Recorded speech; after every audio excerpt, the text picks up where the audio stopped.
Hey everyone, welcome to our town hall we have tonight. Tonight we have a special guest. We have Greg Hughes in studio as usual. We also have Dr. Mike Kennedy joining us tonight.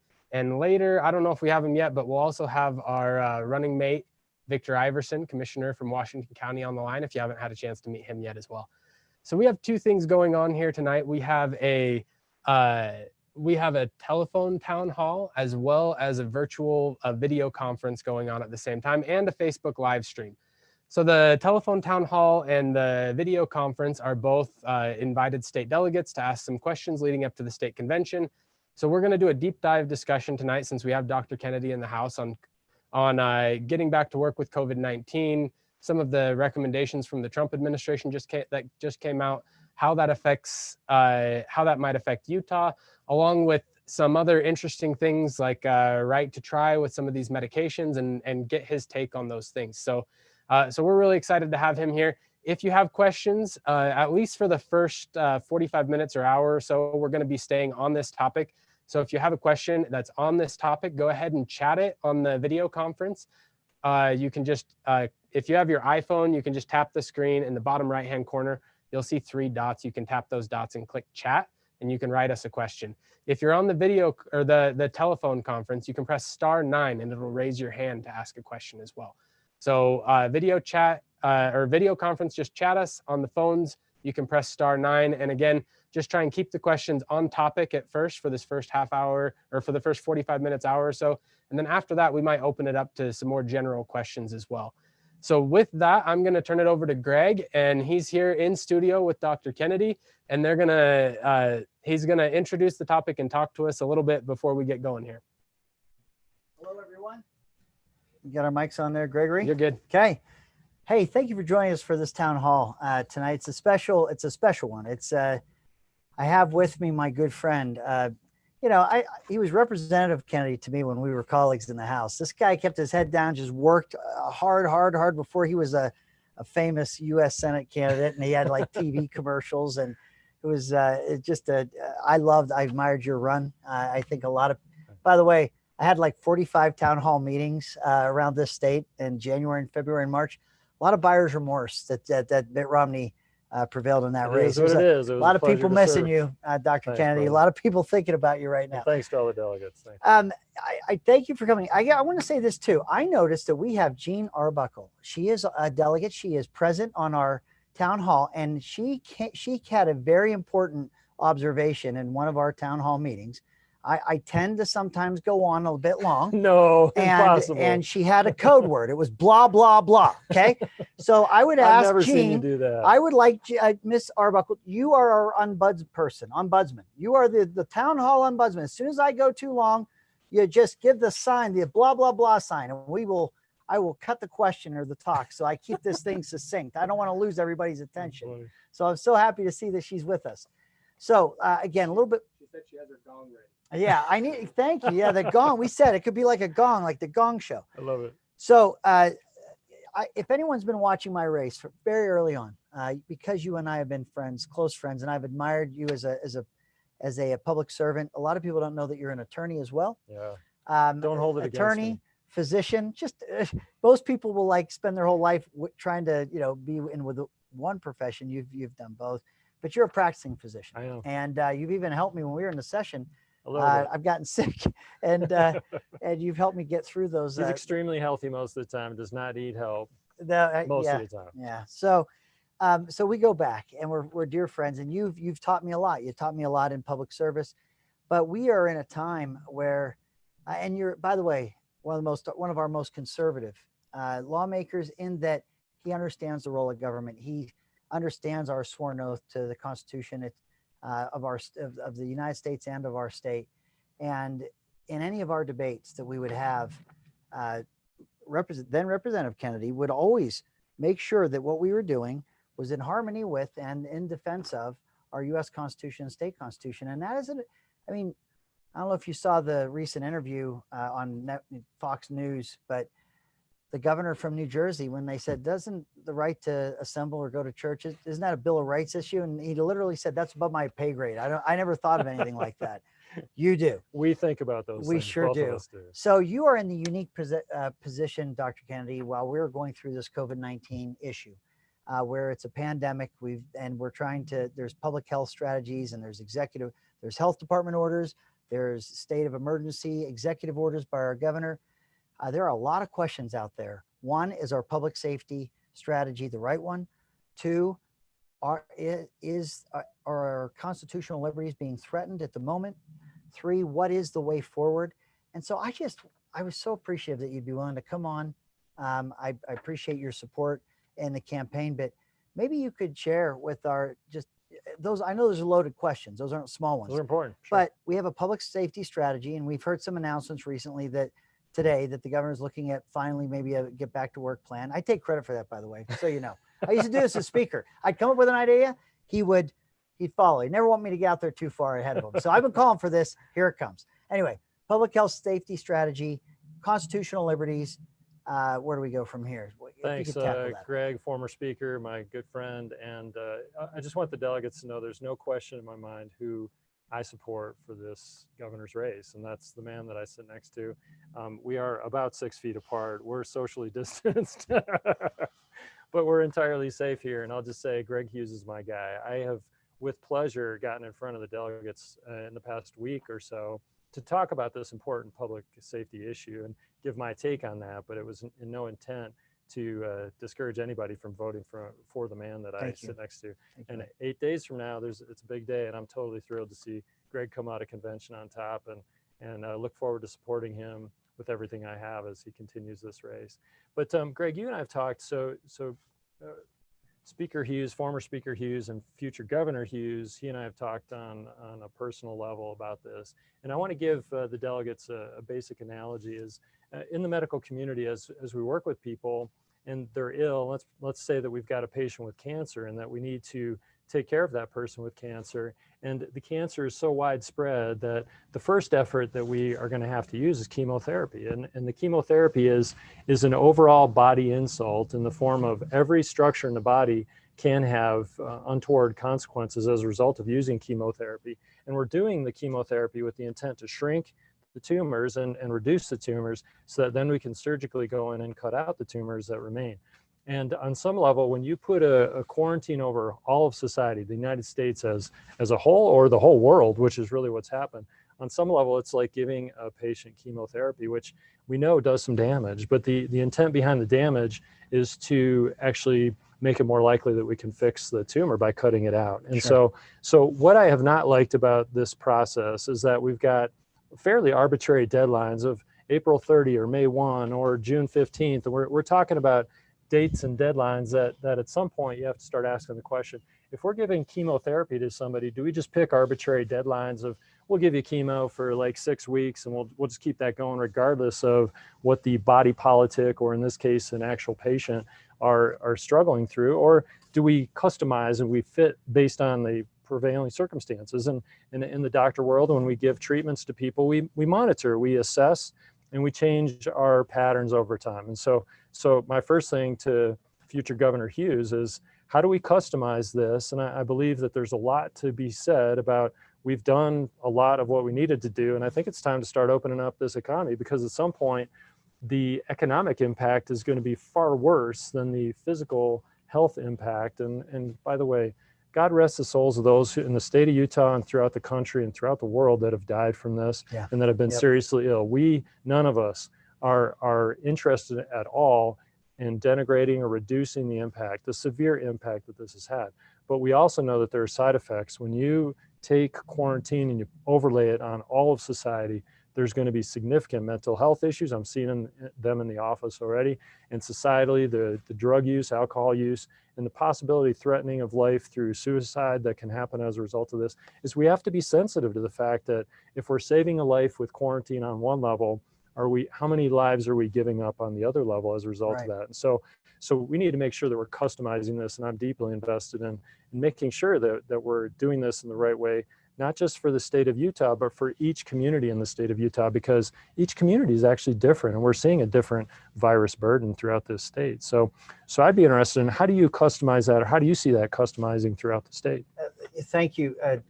Okay, doctor. Mike is Can I come fine. Mike? No, it's just Mike. I'm just Call me an Greg. average I'm citizen. Greg. I'm citizen. I'm Greg. You're Mike. Okay. Average citizen, Mike, Greg and Mike. Citizen Hughes and Citizen Kennedy. That's right. So I've been fascinated about this because, you're the doctor, and we spoke about this early on because I'm trying to get my head around this because, it has its impact. I love the analogy that you've shared about chemotherapy. It is meant to kill cells in our body. And it's, as you pointed out, you don't do it to the point where you've killed the body. Too far. You want to kill the virus. When I look at this economy, we got bills due. I don't know about anyone else, but I get bills due in the house. I got a small business. I have bills due. Every 30 days I got bills. You can't, in my mind, kill the virus and kill the economy. Yeah. It's like the chemotherapy killing the cancer, but you don't want to kill the person. Yeah. And so there has been damage to the global economy, to our U.S. economy, to Utah's economy because of this quarantine. Yeah. So the question becomes, how long can you sustain that? And I've never believed, as well intended as the federal government may be, and I'm not convinced they all are, by the way. No. I don't believe they all are, but to the extent that you can print enough money and that the Fed can and print enough money to replace an economy, that is just not going to happen. And so I think that there's a Louisiana senator. I don't know his first, he's a Republican. His name is Kennedy. Yeah, I love it. And he says that he said the can is running out of road. Yeah, right. Okay, and what he means is you can't kick the can down the road as you're having this kind of quarantine. So here's my answer. I hearken back to a press conference that I watched that New York Democrat Governor, I keep calling him his dad's name, Mario. It's Andrew Cuomo. And I know a lot of my conservative friends and Republican friends hate when I even say the name Cuomo. Look, I never thought in a million years I didn't think Cuomo's knew math. I didn't know they knew the proper role of government. But this actually makes the point. If a liberal Democrat in liberal New York, in what we consider the epicenter, the hottest spot of the United States in terms of the COVID-19 pandemic, over a month ago, was asked the question about the economy.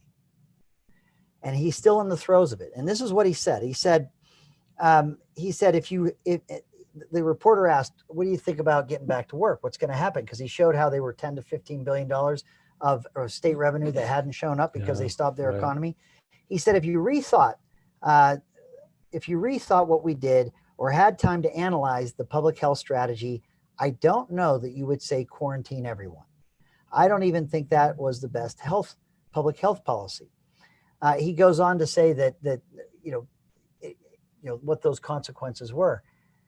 You have a governor, like I said, saying that March 16th. It's more than a month later. I'm only hearing recently, Governor Abbott from Texas, I've heard some, Governor Herbert finally today, not saying we're going to, or here's a path, but here's a committee, come up with some ideas, bring it to me here in a week or so. And by the way, it's the legislature that brought that bill that kind of brought that framework together. So, and I don't know if you remember. God bless our former colleagues. We love those people. Leck, you and I were there when we said we need to let the people decide where the legislature can call itself into special session under emergency situations. And it's playing out 2 years later from what we did. So what do you think? Do you think it was the best thing to do to quarantine everyone? Because I don't care what they say on TV.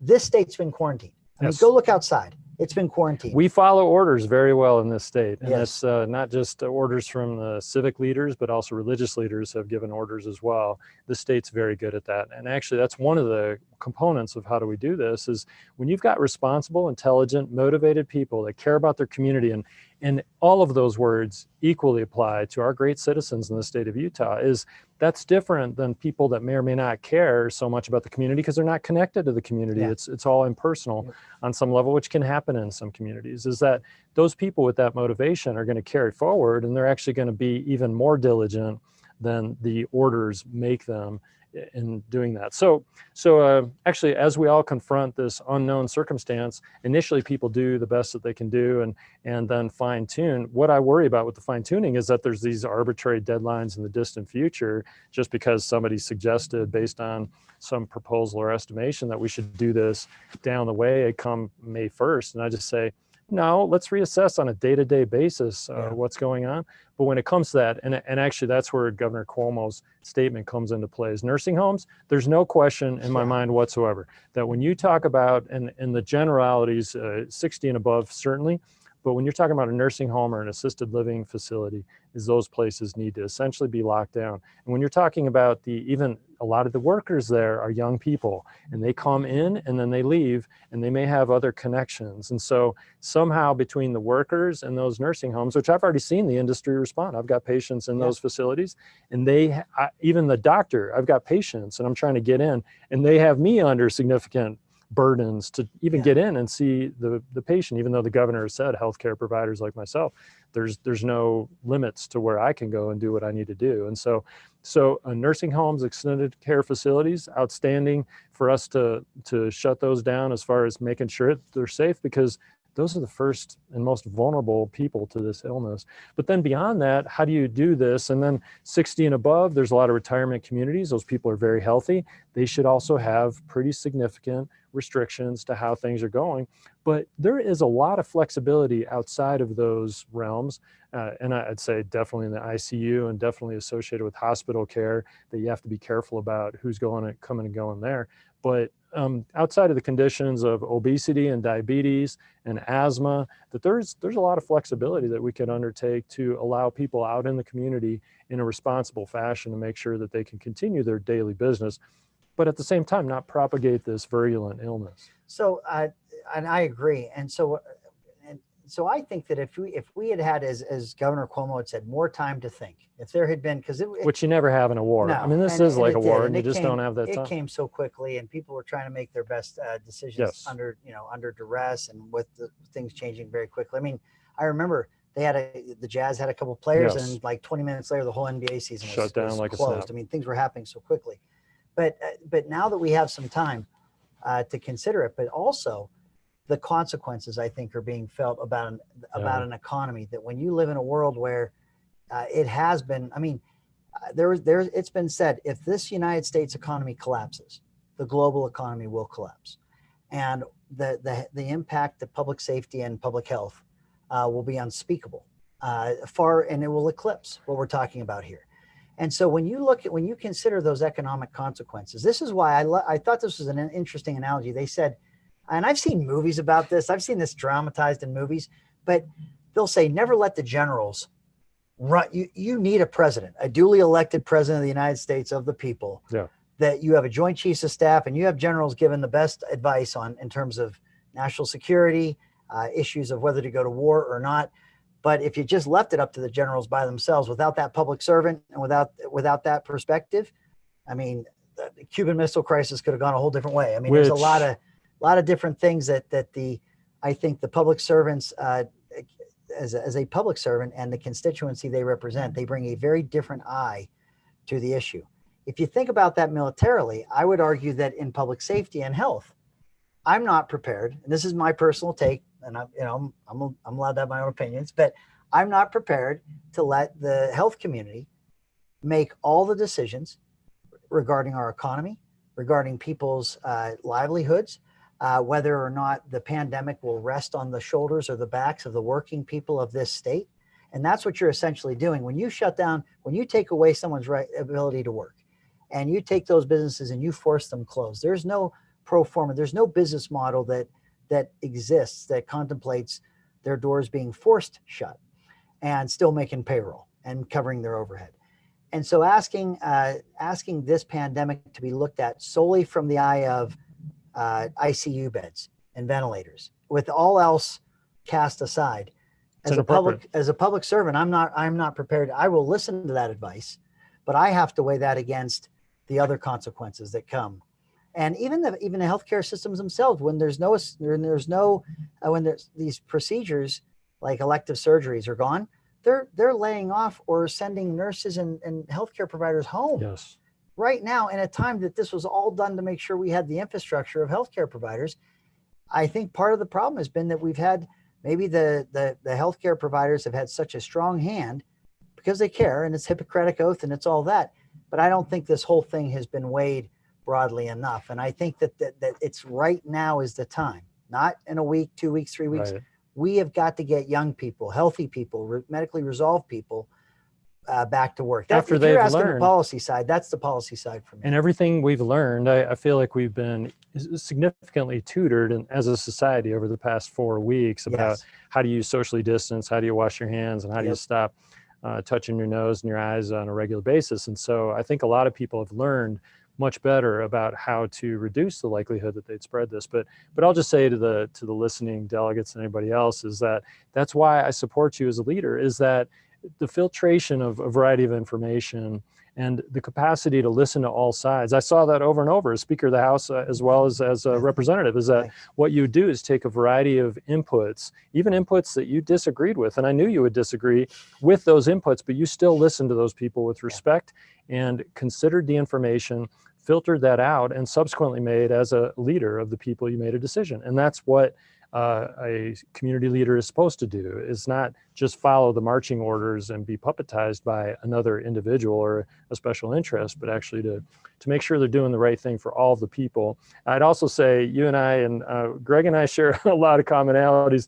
We both grew up in poverty, and I've known rich and I've known poor, and I prefer rich any day. And when it comes to that, he comes from a tough background. Greg is a man who has fought his way forward in life.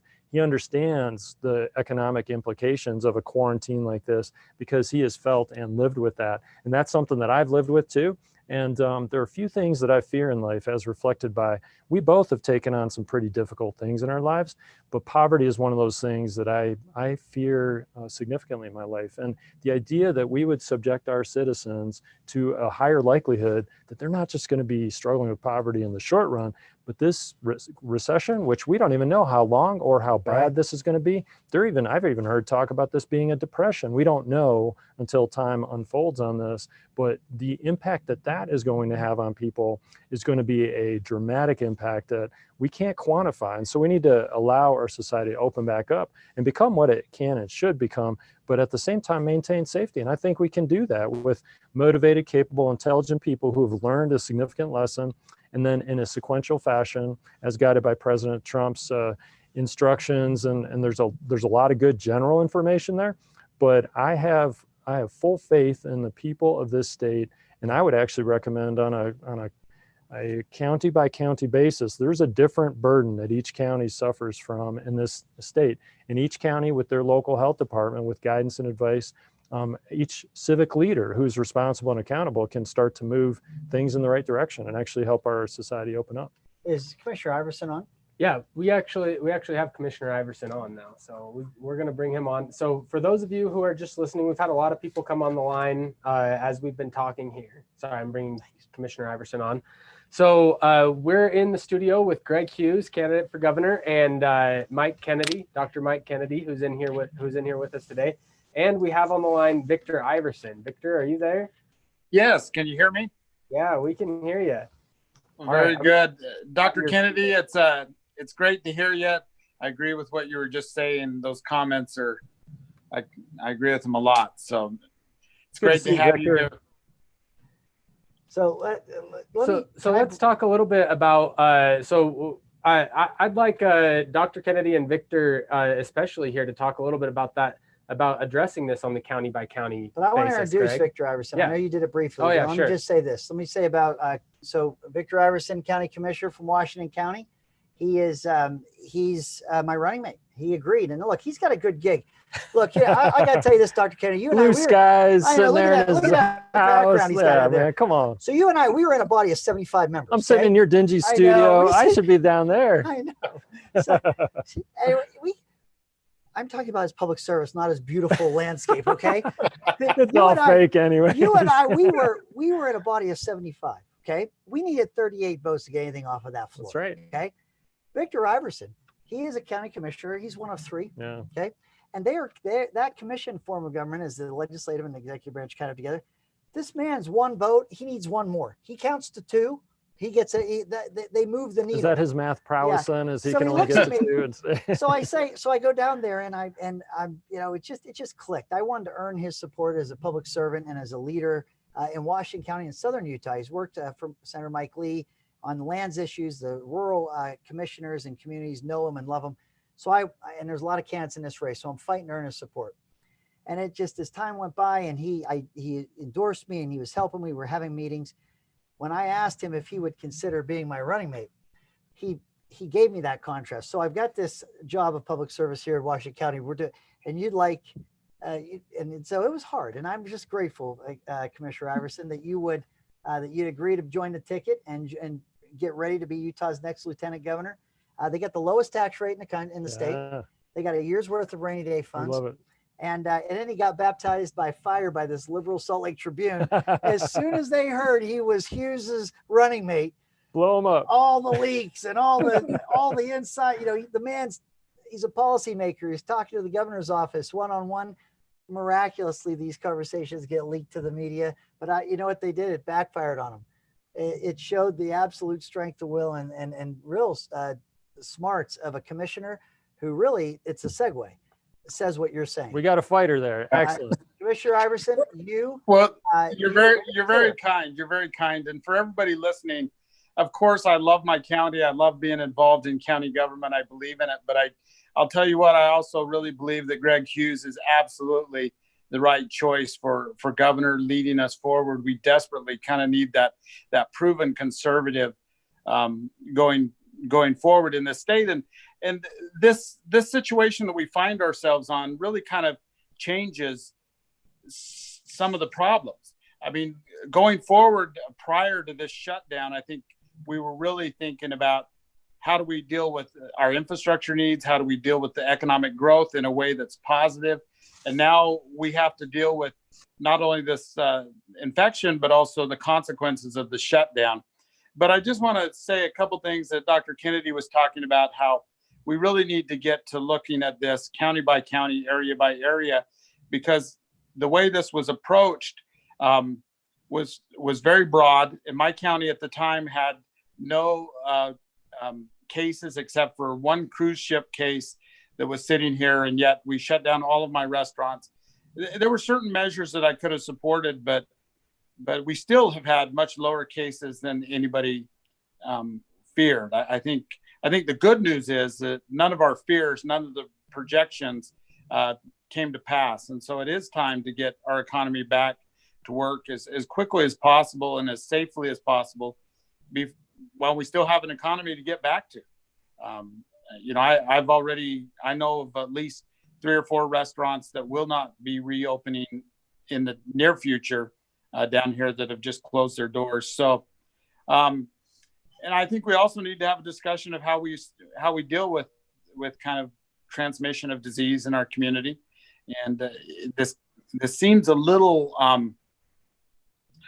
our medicine, back in the old days, if you were in the Civil War and you took a shot in the arm, they cut your arm off. I thought we'd come a little bit farther that way. In other words, as we approach this, I think, Dr. Kennedy, you were talking about this need to approach it where the infection's at and really deal with it on the ground in a way that is effective, but also leaves the rest of the economy harmless. But let me ask you, Commissioner, and thanks for, I'm looking forward to seeing you as our Lieutenant Governor, and I think you'll do an outstanding job. But let me ask you, so if you as a Commissioner, do you have a sense of your county sufficient along with the people in your county as far as local experts, whether it be medical or your health department as it may be? Do you feel like you have the wherewithal with the people that you know to make a positive decision about how to unroll a safe and healthy economic opening process, or do you feel like you need instructions from the federal or the state government to take care of the people that you've been duty bound to through your process duty bound to take care of in the first place? Well, I have a lot of confidence in our health department, our public health director, Dr. Blodgett. He's one of the few MDs that we have in the state that is a health director. He's also a graduate of Johns Hopkins with a master's degree in public health. So he comes with a lot of understanding of this. We also have in Dixie Regional Medical Hospital the capacity to handle the challenges that we might have. We have about 70 ventilators, at least we did when this crisis began. And I think we've added a few more. At any one time, we've had no more than 4 patients in our hospital. And so I think we are able to take this. There does also just seem to be, with this particular disease, a temperature factor. And so since we're warmer part of the state, even though in our health department, we cover kind of a five county footprint. So there are colder counties down here. But for example, Beaver County, I believe as of right now has no cases. And they're one of our colder counties in our 5 county area. So absolutely, I believe that we have the expertise here, that we could open our restaurants safely, taking precautions. And we're waiting for that ability to come out of the governor's office to let us do that. So we got local government, local perspective here. We've got a former lawmaker and a physician who understands the medical side of this as well as the broad medical issues that face this country and consequences of the economy. I'm a has-been. I'm the recovering legislator. I'm the So am I. But I could truly consider this a dream team. So the three of us here, we've got some great delegates that are on our virtual town hall and teletown hall. Gene Arbuckle, our ombudsman, the one who is here to police us. And I think the question might be not a question, but a gong for me because I talk too much. Gene, did you have a question? I do. Welcome. I was so happy to see you. That you were here. Yes. Thank you. Hello. Yes, I'm back. I'm just concerned that the current governor, is taking so long. I don't understand an additional 2 weeks. And I'm from Washington County, and we're doing well. I think everybody's been pretty well trained and brainwashed, but I mean, I have some associates of mine that are just afraid to go outside. They go to their mailbox with a mask on, and there's nobody else around. And I'm thinking, what has happened? I'm kind of concerned about us as a society, and I have great concerns as to why we're taking so long to take some action and get back to work. So I will give you the political answer. Honestly, I think what we'd also like to hear is maybe the medical, so that we don't think nobody wants to be cavalier in an environment like this. Nobody wants to be do anything dangerous. But in listening to governors from other states who are really speaking in real time, and there's some bluntness going on that I think has been helpful for the rest of the country to hear and listen to as they're almost thinking out loud about what they would have done otherwise. I fundamentally believe that we have some great biotech companies in this state. We have ways to determine whether people are medically resolved, whether they've been through COVID-19 and they have the antibodies and they're ready to go back. Young people who've, I've been in the social distancing for, I don't know, I'm 3 weeks or more. I might be a month where I've only seen this office and my house. And Mike, you might be the first new person I've seen in a long time. So I'm healthy here. Okay. I've gone through it all. I'm not one of these carriers they talk about. So if you know you're healthy or you're medically resolved and you're younger, and I still subscribe to the age that I'm younger. So can we get back to work now? And I looked at the governor's or the president's ideas of how to do this. The one thing I don't agree with is I do think we have to get ready for the fact that as you get medically resolved people to go back to work, as people that are healthy go back to work, as we start, there will be some infection. There will be some. Sick. Oh, yeah. I don't know how it won't happen. And I think we have to understand we're not fighting to get to 0 cases. We're seeing a spread under these extreme situations, but we can't leave the economy to die. So when we get back, we take every precaution. But as Gene said, can I get back? If I did the things I just described to you, if I wash my hands, anytime I touch anything that the public touches, I got the Purell. I wash my hands in the bathroom. I wash them frequently. I try to learn how to quit touching my eyes, my nose, and my mouth, because out of idiosyncrasy. But I stopped doing that, or try to. If I keep that distancing, can we get those healthy populations and those medically resolved populations, can they go back to work? Absolutely. I think that they should. And I think that's one of the big issues that why are we waiting for another couple of weeks to go by before we actually do that? When in fact, many counties in conjunction with the county commissioners, as well as with their health departments, they actually want to. And I understand in Carbon County are already starting to do some of that. And the answer is, I think our people have learned a very important lesson. And most of this is going to spread not through airborne particles. Most of it's going to spread through your hands. And people touching their nose, their face, and then touching the doorknob. Then you touch the doorknob. And so, the funny thing about this, Greg, is for many years, I've been opening doorknobs when they're just a straight on doorknob. I'll use my knee and just kind of knock it down. or yeah, you just kind of push the bathroom door open with your foot. The reality is that I've been doing that for in years. public bathrooms Many forever. people have already, they've learned that, whether in the past or currently. And Gene, I think especially talking Washington County, knowing those people, boy, they're smart, they're capable people, and they've learned. And I don't have any doubt that as to Washington County's capacity, I mean, I almost won that county. It shows you it's a reflection of the intelligence of the deep intelligence of the people there. Anyways, I almost won, but didn't Well, I exactly voted get for there, you. but God bless, God thank you, bless Washington Gene. County. We love, and it's so nice and warm down there. This is a But champion. I trust Washington County to do this without some sort of even state overlay, let alone federal government overlay. Although I do Right. think the general outlines given by President Trump are helpful. But how do you get the details? That's going to be done on a local level. Yeah. And I know the Greg Hughes, he's a local guy. He wants to allow those that can do to do that which they can and should do.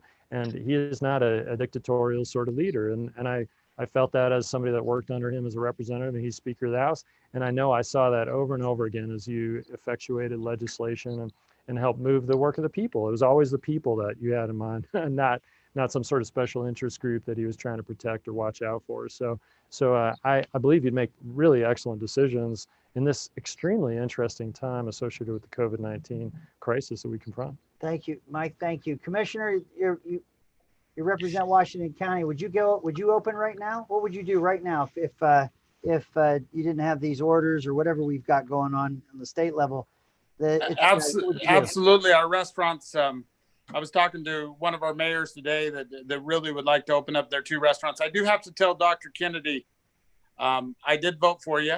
Thank you. In fact, go look at my Facebook page. I endorsed you and you didn't even know it. So I'm ashamed. So There's a lot anyway, of things that fly by during campaigns, don't they? No, I don't think we've actually met. I just, I knew that I wanted to vote for you and support you, but absolutely. I mean, we need to focus on the vulnerable population. So for example, our Council of Aging, the senior citizen centers that the county runs, we would continue to keep them closed for a while.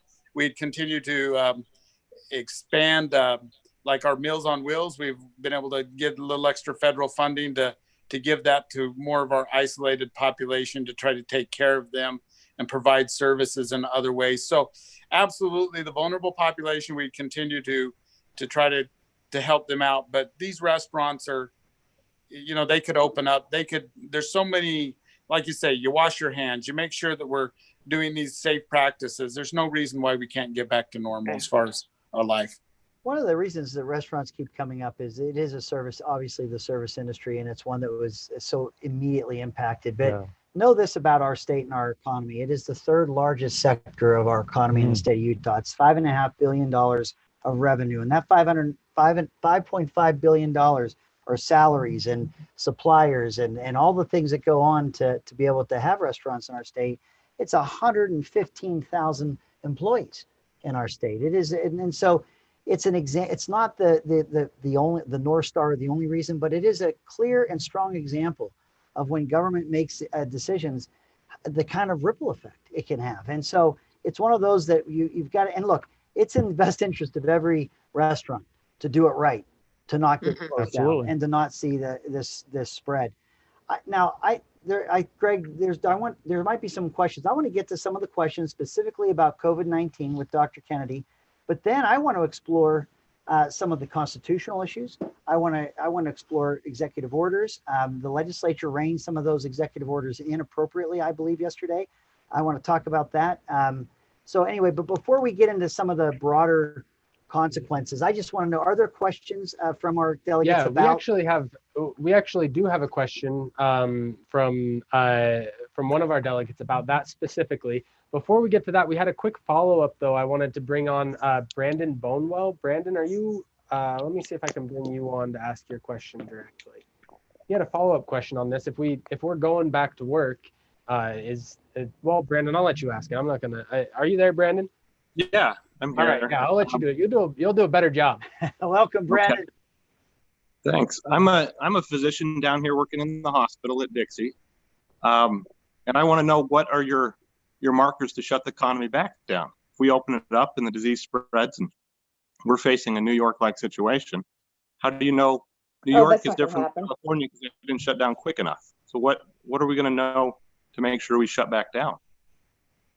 So go ahead, doctor, you can. Yeah, Dr. Brandon, I didn't get your last name, but thanks for your service. And God bless you and people like you. We're all trying to do our part to make sure that we're healthy. And that's where the county by county Dixie Hospital is not the same as Salt Lake Regional, is not the same as the Utah Valley Regional Medical Center that a lot of my patients go there when they have needs. And that's where the local determinations, I think, are going to be the best decision-making process, because it's flexible, it's accountable, definitely accountable. And it's one of those things that with rapid decision-making process, if something looks like it's untoward and we're finding a bunch more cases, that faster than waiting for Salt Lake to get the epidemiology, make the decision on a county by county basis, is that you can be getting on daily or even hourly reports from Dixie Regional to the county commissioners, and they can shut down a problematic business. But as you and I both know, testing is a big part of that. And you and I both know that the tests, I'm glad they're more available now, but they're not as available as they need to. And then we both know that they're estimating, they don't even know this for sure, Greg, but there's a 30% false negative rate, we think, with those tests, meaning the test will say you don't have the disease when in fact you do have the disease and you could be spreading it. And so this is where, as people are sick and admitted to the hospital, I see that county by county basis. It's a rapid decision-making process. Could I ask the doctor from Brandon, may I ask you a question? Do you think COVID-19 is contained? Can we contain it? Is it even reasonable to expect us to contain this? When I hear that 30% false reading rate, I just start to feel like we're chasing ghosts here almost. Do you think we can contain this in a way that doesn't create an economic collapse? And then if the United States economy collapses, the global economy collapses, which I think we got bigger issues, but is it containable? Right. And the containment is possible. It won't go away, but it can be pocketed into the small pockets and controlled like that. South Korea has done a marvelous job with the aggressive testing. And I'm just worried, like you say, we don't have the aggressive testing out yet, but we're ready to open the economy, and those two kind of need to go hand in hand. And that's the only way to slow it down. And so I spent some time before we did this town hall. I was looking at the president's directive and how he's looking to reopen the economy. And there's some benchmarks that he's put for phase 1 and phase 2 and phase 3. And he's saying that your infection rate or your rate of cases would have to decline by, I think it's 14%. And then you would be at this phase 1. And then if you saw a continued decline of cases, then you would be in this phase 2 where you would start to open. In phase 1, you still only have, I think all non-essential travel is banned. There's a lot, and so it just starts to relax some of those provisions. But when I read that before we started this, I have no faith or no belief that when people start interacting with each other to any extent, more than we're doing right now, then any of these cases are going to decline. I think they are going to go up until we have a vaccine. I think it's inherent to this virus. My big dilemma and what I'm worried about is, how do you pay the bills every 30 days? I mean, we got to weigh it. I want to kill a virus, but I don't want to kill an economy, or I don't want to kill a household income or a person's ability to, we were taught, poverty kills. I mean, if you don't have money, if your lights are shut off, if you're, with what comes with unemployment and all of that, there are other consequences that come with this. How do we appropriately weigh these issues? And so I look at the president's plan where you have to see this continued decline of cases, and I just think realistically, if it were me, I would say we're going to see inherently more cases when we start to come back together. The key would be, can our healthcare providers and our infrastructure handle it? That's the key. I mean, we can't have it overwhelmed. We can't have the situation we had in Italy, where they were so overwhelmed that they were making life and death choices on other emergencies that they weren't able to tend to, heart attacks or others, because they were so overwhelmed. And that's what you're trying to avoid. But you got to, I'm telling you, I don't see any sustainable model to keep our hospital beds open and our ICU beds available and our ventilators there if it means you have to have this in the economy shut down to do it. Brandon gets this. I get it as well. Is that as you have data, you make decisions based on that data. You need accurate data, and you need it fast. Okay, Is yeah. how. So if somebody's in the hospital with pneumonia, or if they've got some kind of chemotherapy because of cancer, is you're adjusting on a regular basis. And if you see things getting worse, you make adjustments based on good data that's rapid and appropriate, and then you respond to that. And that's where. So the flexibility of our local communities, the flexibility, and I've not liked the overall national shutdown from the federal government. No offense to the federal government, and I'm a supporter of Donald Trump, but I'd also say he does not have as accurate data as Victor Iverson does about his local community. And the reality is that we need rapid information and good quality decisions. And if you see the infection rates increasing, and in particular, Brandon, you and I both get this, is that if you see hospital rates, admissions, if you see ICU admissions going up, then that changes the ballgame, and you're going to have to put a wraparound on that local community where that's spreading around. But as you get that good data, this is the other thing, Greg. And I'm ordering a bunch of COVID-19 tests. I'm doing a bunch of screening, and I get those results back 3 to 5 days. It's like I got somebody with pneumonia, and I order a blood test, and I'm going to get it 5 days later. I need that information rapidly. Right. Well, it's just the nature of an infrastructure that's nascent. It's just started, this infrastructure, and as a result, we're not getting that rapid information. But I trust the county commissioners and the local health departments more than I do even the state government as far as what is it that this community needs, because Summit County has a heavy burden compared to Daggett County or Washington County. There's a difference between Salt Lake County and many other counties throughout the state, and the capacity that our local leaders have to help to actually make those decisions, I think, is going to be far more flexible and appropriate than even the state government in doing that for these areas. Thank you, Brandon. Thank you for your question. I think that's an important perspective. Do we have more? Yeah, so we have we've actually had some several different questions. I'm going to kind of summarize them into one. It's people are wondering about different types of businesses. Are there higher risk businesses that maybe shouldn't be opening right now? So people are talking about gyms, bars, but then they're giving examples of big box stores like Costco that seem to be doing it okay. What is it? Should that be a state government thing? Should counties be shutting down those businesses different than others, or should we be treating them all the same? What do we do about these? And are there high risk businesses that need to be maybe taking special steps or have additional requirements put on them? Yeah, when it comes to that, and if you don't mind, Greg, if I step into that, is I'll just say, clearly there are essential services being provided, and every one of those businesses, and Greg is a small business owner, so am I, and neither of us have any interest in the good name that we give to our community as far as our service, and that good name being sullied by some sort of infection outbreak because we were casual or did not take this appropriately. Right. So the high touch industries, daycares, absolutely high touch. Schools, totally high touch, especially elementary schools. Frankly, if you're talking about a high school, and we're not talking about a business in this circumstance, we're talking about an integral government service, is high school students, they have learned a very serious lesson. And the idea that the elementary school sixth grader is the same as a 16-year-old, well, there's a little bit of a difference. And so when it comes to that, you could keep the high touch industries still under wraps and open up. In most restaurants, you have a cook, you have a waiter or waitress, and you have people that are consuming, and all of the restaurants would be deeply invested in making sure that everything is very sanitary. And apparently our food industry, when it comes to grocery stores, they can keep open and they're doing fine. And I'm not seeing any outbreaks as associated with grocery shopping. And so as a result of the business interest, as well as the fact that many of these could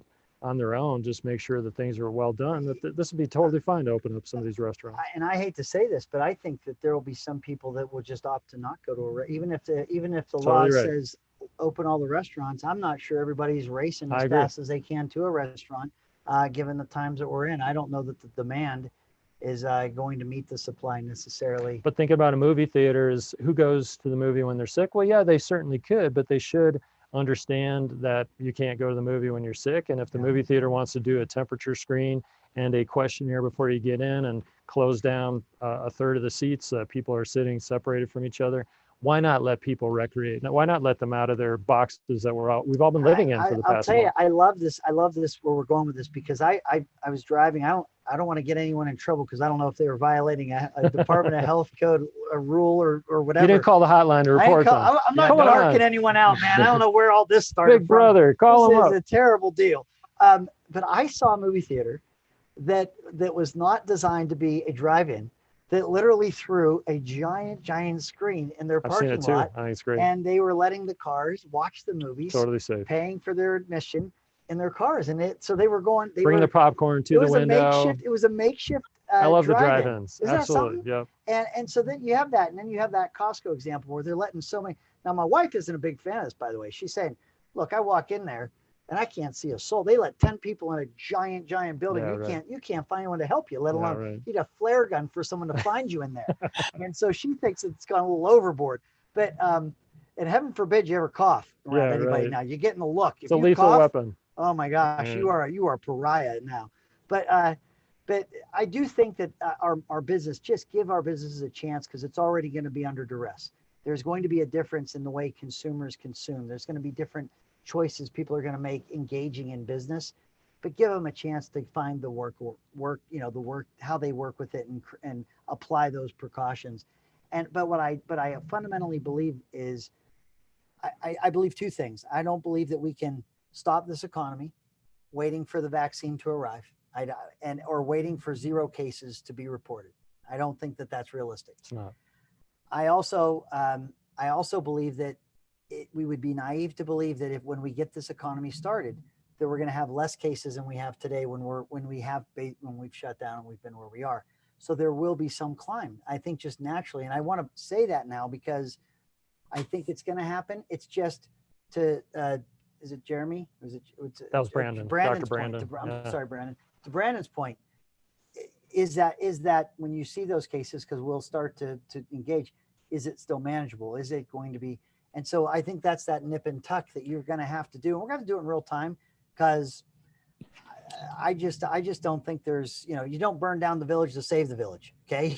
You can't give the chemo till the patient's not alive anymore. Well, I'm really struggling with this vaccine talk, because the reality is we do have vaccines, some of them that are working, but that's because the virus doesn't change. Well, the reality, the fundamental characteristic of this coronavirus is it is a mutating virus. It's mutating even as it's going through the worldwide population right now.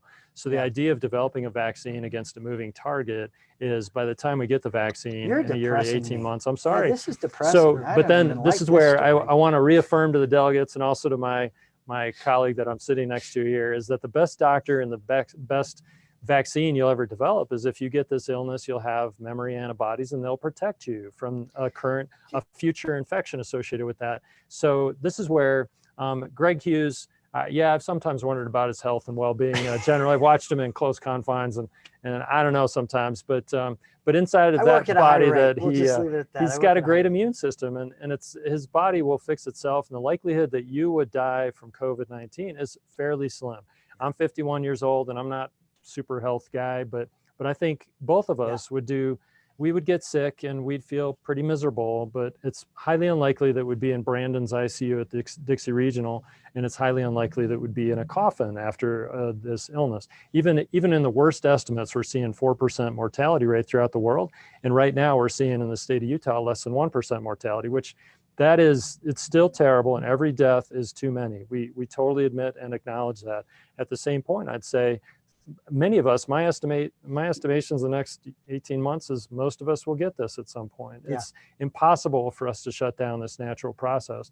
And the reality is that most of us are going to heal from this, and then we'll never have to deal with this again, except for if another mutating virus comes around, and that's that whole, if you get it, can you get it again? Is there a reinfection rate, or we don't know for sure, but the likelihood is not. I would hope that it's like chicken pox, or at least a waning immunity. I hope there's at least a waning. You have an immunity for some. One of the things about that, Greg, is that as each of us get it, we can't get it again, and we can't, as a result, spread it to other people. And this brings me to the vulnerable populations, is that as the economy opens up, as some people get sick, and as the media focuses on, oh no, we've got a crisis and increased sickness, we will have increased sickness. You're totally right to see that. The question is, do we have increased hospital admissions, increased ICU admissions, do we have increased death? Because if we let high school seniors back into school, for example, and I'm not advocating for that, but that's an example. But they are. I don't know if you have a senior in your house. I do. They want to graduate, yeah, and they want to see their friends, and actually they would do it with masks, and they would do it with sanitizer. Is they could go back to school, and the likelihood is that they would get this, and they would feel pretty miserable for a time, maybe even not that miserable, and then they would be better. And then as they are careful during that illness, then they would not actually spread it to grandma, because grandma is under quarantine herself. She's being very careful. And the child, the high school senior, is also being very careful. So, and that's, I want to say this, like, so the one thing I wanted to get at, the bottom line, I think we're going to see more of these cases if we get back to work to some degree. And I think we have to understand that. But also to your point, if you have your grandmother, the older people in your lives, again, this is one of the points that Governor Cuomo made. In hindsight, it was not the best policy to quarantine young people with older people all at once at the same time. And if he had time to rethink that, he would have done that differently. I think that's something we have to note. It's also in the president's get back to work plan too, that you've got to make sure that young people or that older people really do stay in that more strict self-quarantine. Do we have more questions? Yeah, we do. So we actually have a question that's kind of on the same line, since we're kind of talking here about making decisions with incomplete information. We had a question from Jeff Ogden. I think Jeff Ogden is also a doctor. We got a lot of doctors on the call tonight. I love it. Let's see, Jeff. Let me see if I can find maybe you're at the bottom here. Okay, I'm going to read Jeff's question. Let me see real quick. I'm going to give it one more second to try and find his name on here. Maybe I just don't know. There we go. Okay. All right, Jeff, I'm bringing you on right here. Well, now now it's not unmuting. You good? Okay. I'm a total amateur. Hi, Dr. Ogden. How's it going? Hi, Mike. Hi, Mike. Good to see wear you. your stethoscope around your neck just to brag. Oh, sorry. No, it's okay. It's the end of the day. I'm just kidding. I'm just taking note. ARUP announced earlier this week that they are now doing immune antibody testing. We know that the rapid tests, and I've got their little thing here right here, are not immune predictive.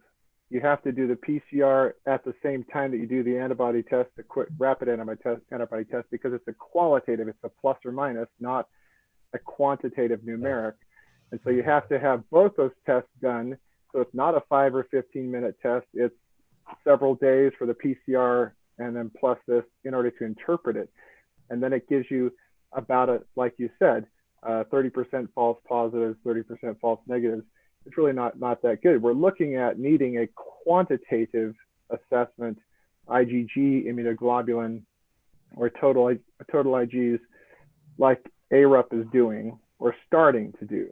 But even so, they're limiting their testing ability. So we're not going to have antibody testing until mid-May available to the general public. ARUP is only limiting that to hospital staff affected by University of Utah hospitals and Intermountain Healthcare. And so Roche isn't coming online until mid-May. The FDA has been kind of sluggish with what they're doing. Even so, I'm a Roche client. I have that ability to do, but I'm not going to get tests because I'm a tiny guy. Even though Utah County, there's 700,000 or so people of us here. Right. Yeah. So we have to make decisions based on incomplete information. It's and true. you and I and Brandon there in Southern Utah, we make decisions every day based on incomplete information. We don't have the CBC, we don't have the CMP, we don't have the diagnostic imaging we'd like to have, but we have to make a decision right now.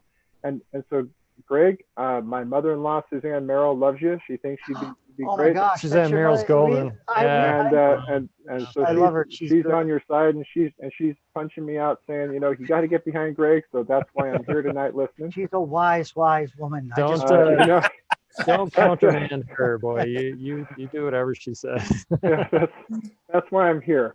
And so we need to make decisions fast because the life of Utah is on the line, and Utah needs a ventilator, so to speak. We are in the ICU with numbers of businesses that are going to collapse or have collapsed. I saw the paint store down the street from us has shut its doors.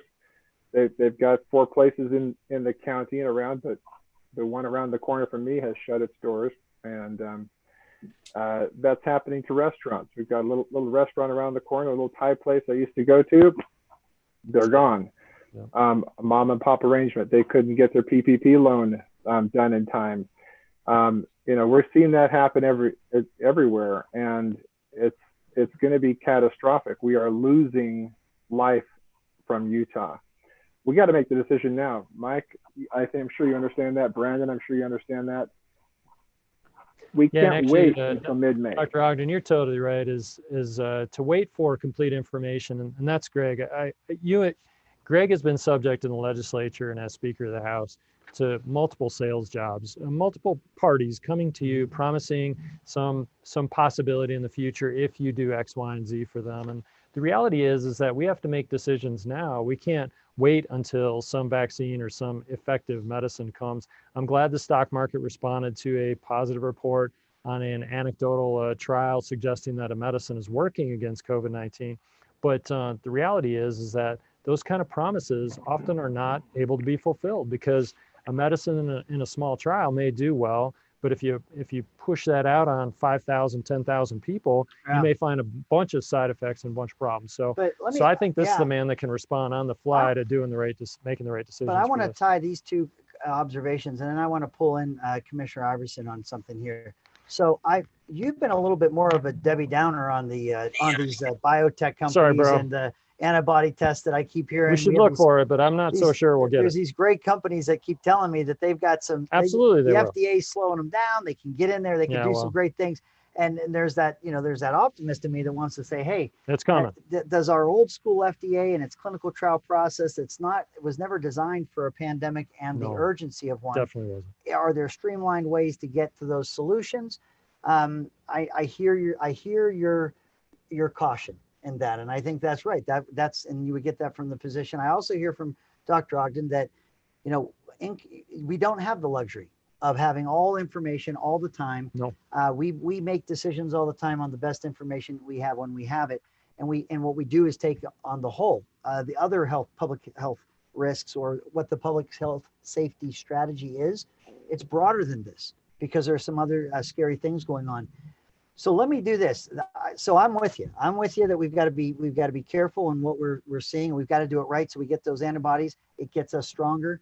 We do have an economy, though, that we just don't have the luxury to say, okay, well, we'll just all watch Netflix and that the power is magically going to stay on, and all our bills that are due every 30 days just somehow go away. So we're not going to work under that, that naivete. Commissioner Iverson, I saw your county release some information related to COVID-19 cases. One sad and tragic fatality, 58 cases, I believe. But you provided a stat I have not seen before. Your county provided a statistic that I have not seen, or I don't see enough, I should say, or I haven't noticed like I did in your county. Can you share what I would argue is the good news of the issues that you're grappling with in Washington County? So when our public health department puts out its report, we report not only the new cases, we report the total cases, we report also the hospitalization cases, and we report the recovered cases. And so out of that 59 cases and that you were talking about, now that's not just in Washington County, that is in our 5 county area. So that includes Iron County, Kane County, Garfield County, Beaver County as well. And so out of that, now I'm thinking, I haven't looked at it today, and it changes every day, but it was about 38 cases that had been recovered. Don't hold me to it's 30 something cases that have been recovered. I just don't want somebody to hurry and look it up and say I misspoke. He knows he's in big time. They just fact check him all the time. There's only 3 county commissioners. He only needs 2. The liberal media is just rained down upon the Washington County. They're all watching them. Welcome to the fun. But I really appreciated what the doctor just barely said, that our economy is struggling. I will just say that, for example, hotels alone in Washington County, in the 2 months that we're going to be shut down, $27 million loss just for hotels here. And on top of that, that's $1 million worth of TRT to the county. So that's just for Washington County, $27 million in 2 months, just for one small sector of an economy. So I cannot imagine what's going on in Salt Lake County with so many businesses, so many hotels being shut down. And if we don't get back to some sort of normalcy, I'm not even sure if that was a word. I think it was invented by somebody back in the day. But if we don't get back to something that's normal, we're going to have a lot more problems than COVID-19. But yeah, I agree. Questions from the audience? Yeah, we have more questions. So the wonderful thing about having Dr. Mike Kennedy in the studio is he's not just a doctor; he's also a lawyer. So don't hold it against me, as I always say, right? I was just waiting for him to say it. Yeah, there you go. So we have a question from Steve Crowley. So I want to shift the discussion a little bit from the public health side. Now, if you still have questions on just that specific side, like how much time do we have left? Because there's so much more to this that gets into we still have liberties. Yeah, exactly. So we have a question from Steve Crowley, and I wanted to bring Steve on because he has a question going from Dr. Mike Kennedy to Attorney Mike Kennedy real quick. Constitutionally interested Mike Kennedy? Yeah. Constitutionally interested Mike Yeah, Kennedy. constitutionally We'll say that Greg instead Hughes. of, yeah. Man knows a little bit about this too. Gee whiz. All right, so Steve, I'm gonna bring you on. I won't call Mike Kennedy an attorney anymore, but constitutionally interested citizen Mike Kennedy. Hi, can you hear me? Hey, Steve. Yeah, we can. We How can you hear doing? you, Steve. Yes, I'm a state delegate from Provo. Thanks for your service. Thank you. And thank you for holding this meeting. My question is, do you believe that the state or federal government has the authority to suspend all individual rights guaranteed under the U.S. Constitution whenever the government declares any kind of a national emergency? Yeah, what do you think about that, Greg? I think that's more of a policy as governor. What? Well, what you're are an the attorney. I'll tell you what I feel, but you know you're a too much scholar. about the law. Yeah, so I want to You hear know what I what. used to say to attorneys? Hey, you practice law, we make law. Okay, There you we're go. higher Exactly. on the food chain. Yeah, Okay, that's totally so right. just check yourself. You Yeah. get $500 an hour, you think you're a big deal. Not you, but these other attorneys. Literally, these attorneys come to the Capitol, they think they're a big deal. Anyway, this is what I'd say, Steve. That's a great question. Every one of these, I've gone back since we've been in this whole state of emergency, these health department orders, and I've read the statutes because it's been hard for me to believe that we had in statute the ability to infringe on our constitutional liberties, the right of assembly, the freedom of religion. There's so many there's to control people's in movement and all the things that we're seeing going. Some states where they say an essential business is a marijuana shop and an abortion clinic, and a non-essential one is your church and your gun shop and your gun store. Yeah. Okay, literally, they're saying this is happening in the United States of America. And so, I went back and I looked at the statutes. I know how to read statute, and this was the legislative intent. I know it. Okay, you have a wildfire. It's traveling 30 miles an hour. It's coming towards a neighborhood or a community of homes. There is no time to convene, your legislative body to render through a public process with open hearings, with open meetings acts and 24-hour notice. There is no way to do that under normal circumstances. If you have a wildfire that's approaching homes where people are about to be consumed in those flames and their lives are going to be lost, there are states of emergency that are acute. A wildfire being that example, a flood. It's very easy to see when businesses are utterly destroyed, like Hurricane Katrina. Any worry that people can't go to work when those levees broke and everything was underwater and the devastation that you saw? The state of emergency there related exactly to the circumstances on the ground. Everything that I've read about these health departments, okay, they're looking at someone's been unhealthy, there's an outbreak, and they're trying as fast as they can to contain it. And so the health department has these orders that were enforceable. To violate it was a Class B misdemeanor. To violate it twice was a Class A misdemeanor.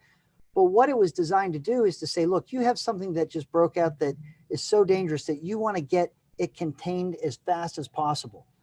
Again, I would argue that's an acute emergency where these extreme measures would be used and only used in limited circumstances. But up until today, I would argue it was intuitive when they were being used. We saw the tornado. We We saw the natural disaster that brought upon this extraordinary effort that we all had to get through. When it's a global pandemic and a national state of emergency and a statewide state of emergency and an open-ended with no end in sight, those are, you know, but the state of emergency orders and health department orders, they take on a whole, for me, take on a whole new light that they were never, ever meant for. Never. And I'm going to tell you, you can give your best information to churches. You can explain to them the high infection rate, the how contagious it is. You can tell them that you will put your parishioners and your congregants in absolute danger if you were to meet. But if you want government and police officers or law enforcement to stand in the parking lots of our houses of worship and stop people from going in, you've gone too far. You absolutely have. And this is that delicate balance between safety and liberty. And I have talked about this as a theory up until now. These have been theories that I've discussed, and it's easy to talk about things in theory. It's a whole different world when we're talking about them practically applied. And now I think we're feeling them. What is that balance? And for me, mine is on the liberty side.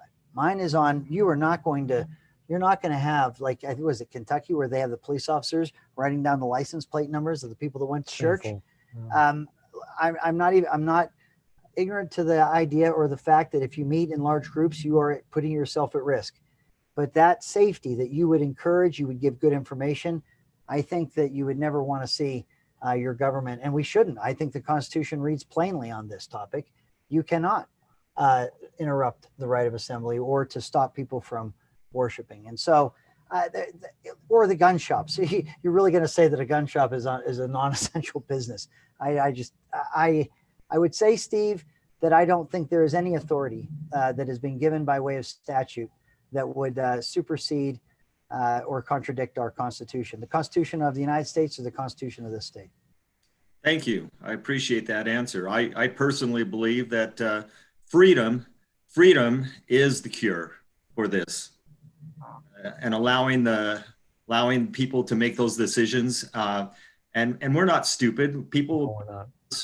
And but I personally believe, and I agree with what you just said, that freedom and following the Constitution is going to be the ultimate solution here.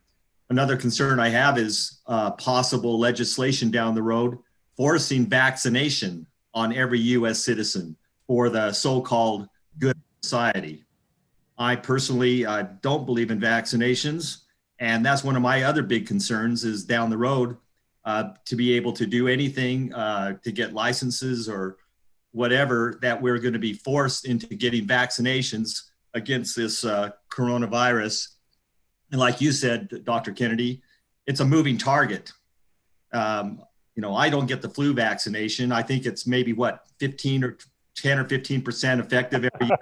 Oh, it's a sensitive spot because every year it just, and I'll warn you, Greg, on these vaccines, and Steve, you get this, is every year the flu vaccine comes out and they tell us to give it to our patients, and every year it underperforms, if it performs at all. It's really, and we've been working on the flu vaccine for 50 years. We've been doing flu vaccine. Steve, I got to come clean on a couple of things here. Like, there's some things, like when you talk vaccines and things, I don't know enough where I do maybe lean on my medical profession. He'll talk to me about vaccines. And I'll tell him all about it. I'll trust Dr. Kennedy. Okay. But here's the deal. If I just don't want a scenario where the only reason why not vaccinating your kid works is because everybody else did. Okay. And they did vaccinate their kid. And so that's why not vaccinating him worked. And then if everybody did it, we got smallpox running through the neighborhoods again. And we got all this. I don't know where this is where I would ask you, knowing that you understand liberty. Polio and smallpox, we don't have those problems anymore because they are not moving targets. But do we vaccinate for that? Or well, here's let me give you the example, and Steve and the delegates get this, is HIV. How long have we known what HIV was? How long have we been working and spending billions and billions of dollars to try to find therapeutics and to find vaccines? Yeah. And you tell me how well it's working against HIV. And the answer is we still do not have vaccines against that devastating disease. We do have therapeutics that suppress it, But anyways, that's just an example. And That's we as actually, I hadn't people thought of that. ought to be thoughtful, because flu is as old as time, and we are still struggling to find therapeutics and to find vaccines that are effective. So God bless the industry that's looking for answers for this, and we certainly should invest the time and effort to find these answers if possible. But I'm warning you about the sales job, and as you know, you've had many sales jobs throughout the years as a representative and as a Speaker of the House. There's a lot of overpromised and underdelivered coming out of our political leaders and possibly out of the industry as well. And we as people need to think, okay, are we going to shelter in place for 18 months while we wait for some possible treatment or therapeutic? I think we ought to be more careful. Here's where, for me, just practically speaking, there is no 18 months. I will tell you, this is what's going to happen. And you started to see some of this surface in our state, as well as you've seen this in Michigan. If people, this is an invisible threat. Government has told people they have to leave their places of their employment, their income has been interrupted. Businesses have been told to close.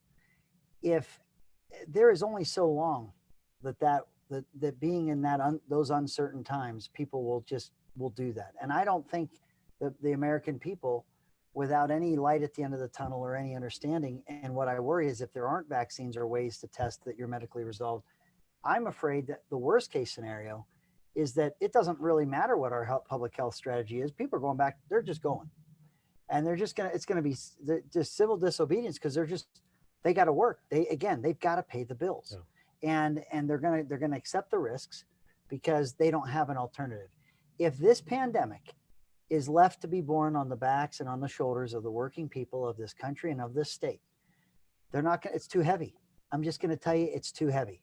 And so the worst outcome would be for us to not have a plan going forward that did everything in our power to take precautions and to be smart, with the realization that it's not going to disappear until, we have those vaccines, but that we do put some smart precautions in place, because absent that, telling everyone to stay home and hoping that government pays the bills, it's just not going to work that way. Then people will violate it without precaution. They have to. And they will. And I think that would be the worst. Then you will have no public health strategy at that point. And that's a worst case scenario for me. So I've always said, I've tried to say, I don't think economy is one category and public health is the other. And I think it's been said, you got to have both. I think they both have to play together in the hopes that your public health strategy will be successful. Excellent. Okay, so we actually have another question. Your mic. Oh. Yeah. Greg's always got my back when my mic's off. I used to just go rambling on and on and on without the mic on, and people were just commenting and I wasn't seeing it, but now he catches me every time. It's great. Okay, so we have a question from Wendy Hart on the border, the virtual checkpoints on the border. So Wendy, I'm going to go ahead and bring you on here. Are you there, Wendy? I am. Can you hear me? Virtual borders. Hi, Wendy. Hi, Wendy. Welcome. Hey, Mike. How's it going? Good to talk to you. Good. Mike's our family doctor. We love him. I love the Harts. They're amazing. So Greg, for you, so the governor tried to institute the geo-tracking at the border and everybody gets pinged. And I know especially in Washington County, there were some issues. So they've suspended the pinging of your phone when you cross over the border, but they're still asking you to fill out some health form and all of this. So what's your position on that as governor? What would you? Yeah, I was, I opposed it. This is a checkpoint at your border just because it's virtual and not physical, just because it's not the National Guard or law enforcement. They identified the roads that were interstate roads that if you crossed, you would be pinged. Now, here's the thing. This is where the words matter. These executive orders come with the strength of law, with the power of law. If you say this is an executive order that within 3 hours of crossing our border, you will identify who you are, where you're going, and what your health status is. And they give you 3 hours to do it. If someone complains and the governor's office says, well, hey, we're not going to enforce it, we're just doing it, doesn't state they're not going to enforce it. And an order under a state of emergency is a Class B misdemeanor if you violate it. And if you violate it twice, it's a Class A. And that's a serious crime. I have a big problem with that. I think that that's not constitutional at all. And so I didn't find any comfort in the fact that this was done virtually with a geofence versus having people literally manning those. It was our airports and our roads that came into the state. And so I pushed back. I was, look, this campaign's a crazy thing. We're in crazy times. It couldn't be a more important campaign when you think that you haven't had an open seat for governor since 1992. And in 2021, we haven't even dipped our toe into the budgets that will not exist in state, counties, and cities. Feds print money. They don't know what it's like to have to balance the budget, but we, the rest of us do. Yep. And these budget shortfalls are going to be the only decisions in front of public servants are going to be hard, harder, and catastrophic. Yeah. That's it. There's not going to be an easy one to be made. We haven't even talked about that tonight. Yeah. But what I will say is that, so I think because of that, it's a pretty important election.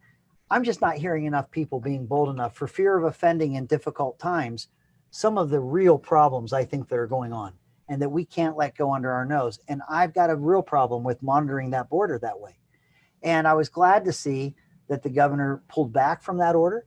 Again, I think the legislature tried. I have a hard time. I'm understanding as a recovering legislator how hard it is to know what those people there do. I couldn't track it all, but I thought they were trying to put some bumper rails or some guardrails around these orders, or how they can be issued and the notice they have to give the legislature. And really, they're trying to put some better definitions to it. But at the end of the day, I'm not sure what they did.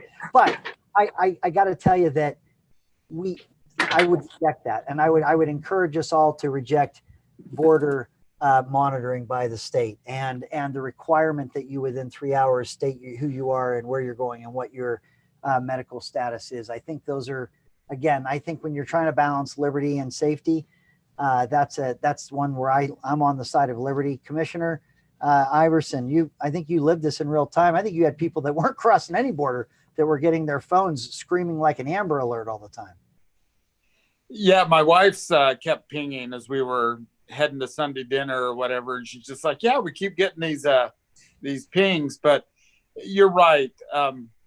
I also believe the government shouldn't necessarily do things that they can't enforce. There's no way to issue an order like this and ever follow up and enforce it. So really, you shouldn't try to do that.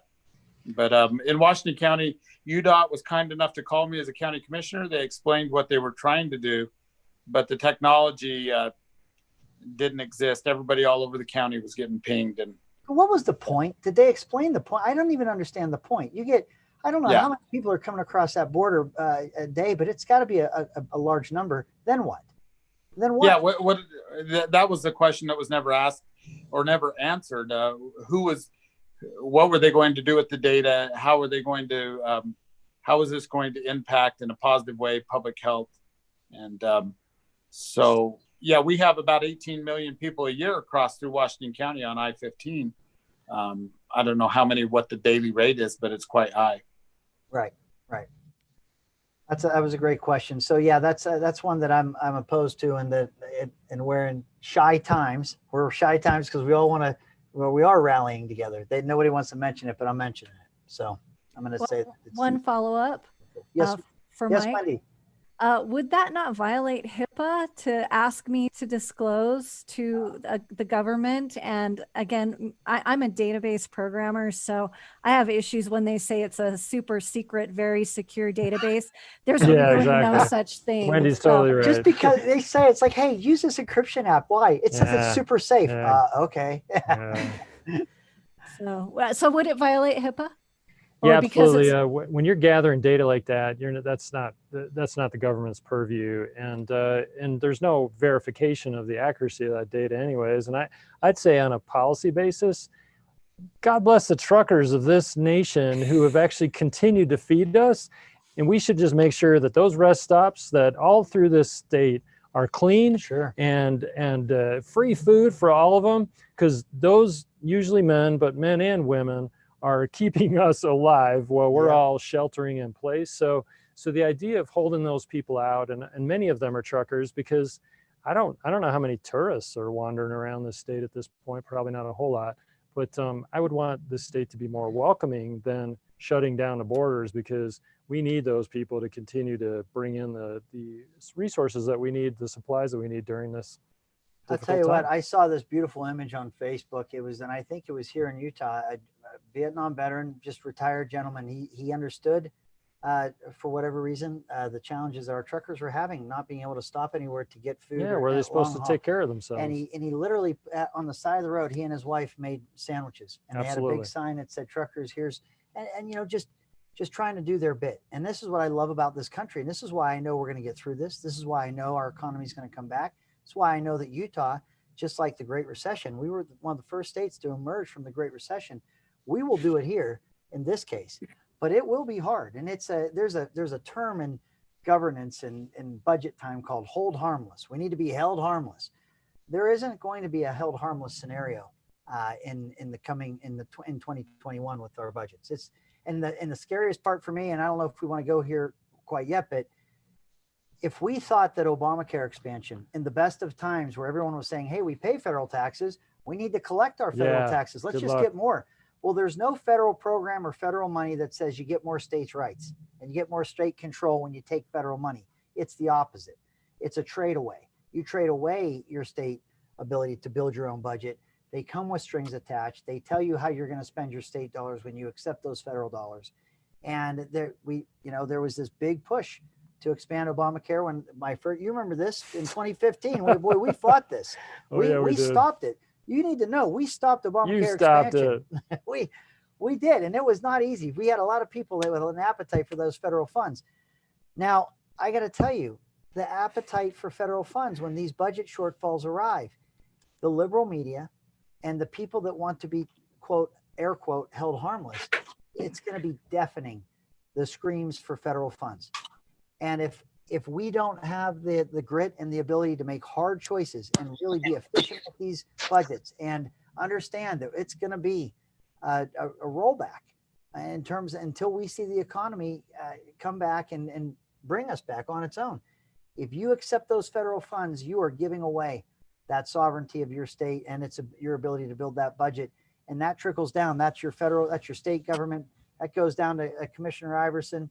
And you'll be laughing by then because you'll be with me. We'll be dealing with the state by then, and you just tell them good luck. But I'm just calling that one out right now, so everybody knows. The next governor of the state of Utah, Commissioner Iverson, Lieutenant Governor, and Governor, what we're going to face with budget shortfalls, it will be more than 10. The Great Recession was 10%. Okay, that was a $10 billion budget with $1 billion shortfall. It's a $20 billion budget today. And I believe it'll be more than 10%. So you're well south of that $2 billion shortfall mark. You're going to be much deeper in shortfall there. And so that is going to be a heavy, heavy burden. And here's a man with experience, as reflected by what you're saying, is who had to deal with that in 2008. Where were you at in that circumstance is Greg Hughes. He's lived through this. He's able to navigate the storms again because he's been through them before. So, Dr. Kennedy, when Greg first started talking about me coming on as lieutenant governor, he says, hey, this is going to be great. We're going to have a $2 billion shortfall in the first year. It's going to be fantastic. Welcome aboard. Yeah, exactly. Look, and by the way, when I tease Commissioner Iverson about this 3-member council, it's out of envy that it's a small cabinet. But what I don't want to infer is that they are heavy-handed or that they aren't responsive to the people. One of the reasons I work so hard to earn Victor Iverson's support is that he is a well-known conservative in a very conservative county, and he makes those hard decisions and he makes those hard choices. And for me, and this, leadership is a foundational issue for your next governor and lieutenant governor and administration. And what's the guy's name? Anthony Fauci for Trump. I want an Anthony Fauci, but I want the conservative, rock-ribbed conservative, the guy that's going to tell us, it's going to connect all the dots on all the healthcare issues, but with that conservative eye and a protection to our Constitution. So anyway, what I'm saying is I did lay it out fully informed to Commissioner Iverson that this is a crusade, but this is one to take on a very, very hard job in front of us. And he was, to his credit and to his personality, he was more than ready. So He's not coming to Cinderella's ball, but I'll tell you both. I've got medicines to help support you through all of this, even though you're crushing budgetary shortfalls, et cetera. As I and many like me stand here to support you through these difficult times. I didn't know what a Z-Pack was. I really never even knew what one was until I met then Representative Dr. Kennedy. It's a session. We're all in there together, and he took care of me. He made sure I was still. Sorry, everybody. He's still alive because of me, but hold that against me as you wish. Has Jean hit the gong? Have I just taken this right off the tracks here? Have I just gone too long? Jean, I think Jean's hit the gong. She's going no. If she hasn't, I am. No. Okay, let's go to the question. That's a good discussion. We got another question from Mark Heyman. I'm going to bring Mark Heyman on to ask you his question here. Mark, are you there? I am here. All right, great. Go ahead. Thank you for unmuting my microphone. Hey, Mark. Hey, I agree with what Greg has said over and over and over and over. And my thought is, from the beginning of this coronavirus, the approach has been to treat it like we are a communist country. Yeah. Everyone has to be treated the same. That is the problem. All states and cities are not the same in the United States of America. We are not all Italy, and we are not all New York City. Let's deal with this virus like we are America instead of China. Yeah. That's what we are doing all across this country right now, is treating everyone exactly the same. I'm really glad to see what's going on in Minnesota and in Michigan and in Tennessee and in other places where they are now rebelling against the violations of our constitutional liberties. I'm glad to see that's happening. I'd like to see it happen all across the United States of America. I'm glad to learn today that South Dakota did not implement any of this stuff. Yep. I watched an interview with the governor of South Dakota, and she said, we are different, okay? We are not the way that the entire country is dealing with this. I would like Greg to make a comment about what I have said here. Let's deal with this virus like we're America. In other words, everybody should be able to look at it differently. Utah is not New York City. We've had 21 deaths in the state of Utah. We haven't had 12,000. So we ought to be able to deal with this differently than New York City deals with it. Don't you think that, Greg? I absolutely do. In fact, I don't know that I could say it better than you just did, but let me just say this. And this is what happens in politics. When there's a vacuum of leadership, something will fill it. People just someone somewhere will fill it.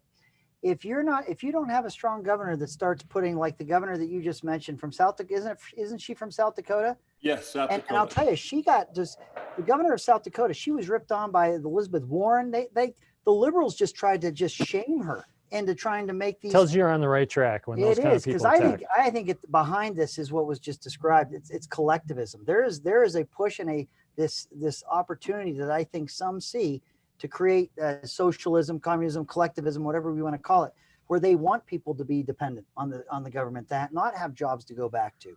And so I think that is, we're living that also in real time right now. 60%. This is where if we had a governor right now that could just put some very, very strong and well-articulated parameters together. And I think, Dr. Kennedy, to your point, counties are different. Okay. Now Salt Lake County is they call it county of the first class, largest county in the state.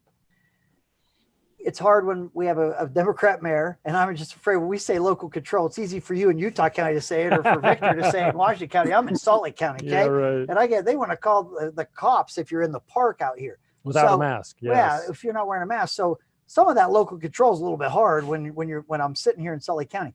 But I do think that the governor could absolutely put some solid principles or policies in place. Let the locals and let the local jurisdictions decide based on their density. It is true that if you have a more dense population, and I would concur. It's like if you're in an elevator and everybody's touching the same button, but you live in a place where there are no multi-story buildings, so you don't have. I get it, but it needs to be handled in that type of way, not these broad brush orders and these broad brush policies. But I do think that the governor came out. 60% of this state right now is under a mandatory shutdown right now. And that's not because of the governor, but that's because with the lack of just the fuzziness of the directives versus the orders versus there's just not a lot of there's not a lot of definitive real. I don't think the public sees how we're supposed to proceed, so that gives that angst. So I would absolutely agree that we have to have strong leadership. I'm seeing it around the country. I'm seeing Governor Abbott. Okay, I'm seeing governors around the country. I would even say, and don't get mad at me again, but when Andrew Cuomo in New York City, of all places, says that if he had time to rethink it, he would not have quarantined everybody, just as you said, Mr. Amon, just the way he would not have done it that way. He's admitting it. Why aren't we talking about that? Why aren't we pointing to a liberal that should never even have that thought in his head? I didn't even know he's capable of it. He's saying it. How are we not in the reddest state in the union learning from that? We have to. And so look, don't hold it against me, state delegates. Look, I'm the only guy that didn't even attempt to get signatures in this race. Okay. From day one, I just decided that it's a high information election cycle. I will say I was not expecting to talk into a camera to meet delegates. This was not the cycle I signed up for. I was looking forward to large meetings with state delegates, but I do believe this is the high information election cycle. And what you get from me is you get the truth. I'm going to tell it to you. And sometimes we'll have uncomfortable conversations, but we're going to have those conversations because I think information is important.